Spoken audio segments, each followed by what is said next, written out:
Sholat 60 tahun tapi tidak diterima, ternyata ini sebabnya. Urusan sholat bukan perkara biasa.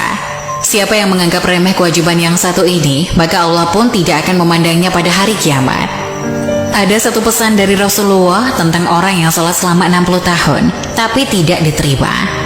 Kenapa bisa demikian? Coba bayangkan apabila sholat kita tidak diterima selama 60 tahun, menyedihkan bukan?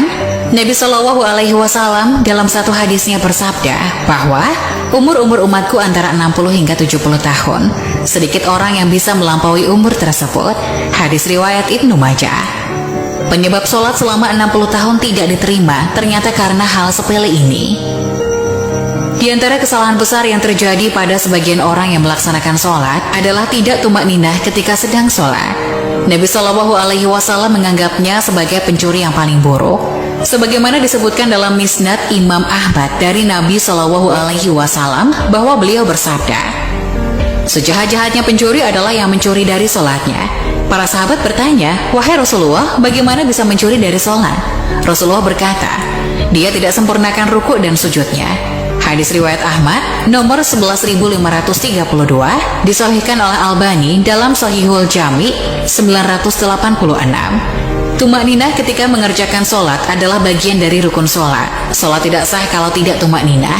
Nabi Shallallahu Alaihi Wasallam bersabda, jika kamu hendak mengerjakan sholat, maka bertakbirlah. Lalu bacalah ayat Al-Quran yang mudah bagimu. Kemudian rukuklah sampai benar-benar rukuk dengan tumak ninah. Lalu bangkitlah dari rukuk hingga kamu berdiri tegak. Setelah itu sujudlah sampai benar-benar sujud dengan tumak ninah. Lalu angkat kepalamu untuk duduk sampai benar-benar duduk dengan tumak ninah. Setelah itu sujudlah sampai benar-benar sujud. Kemudian lakukan seperti itu pada seluruh sholatmu. Hadis riwayat Bukhari 757 dan hadis riwayat Muslim 397 dari sahabat Abu Hurairah.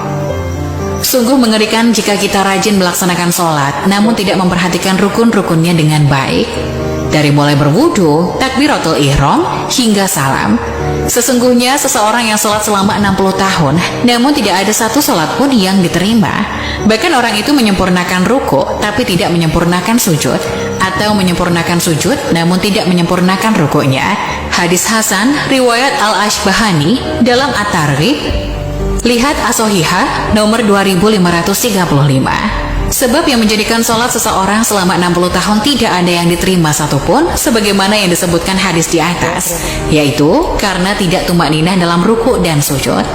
Tak heran jika sholat yang kita lakukan bisa tak bernilai pahala, melainkan hanya 1/10, 1/9, atau paling besar hanya setengahnya saja. Sesungguhnya seseorang benar-benar selesai, namun tidak dituliskan pahala baginya, melainkan hanya 1/10 dari sholatnya, 1/9-nya, 1/8-nya, 1/7-nya, 1/6-nya, 1/5-nya, 1/4-nya, 1/3-nya atau setengahnya. Hadis sahih riwayat Imam Abu Daud. Padahal amalan yang paling pertama dihitung kelak di akhirat adalah sholat. Jika sholatnya baik, insya Allah amalan dan ibadahnya akan Allah terima. Namun jika sholatnya saja sudah buruk, maka amat mungkin amalan lainnya tidak diperhitungkan. Na'udzubillah.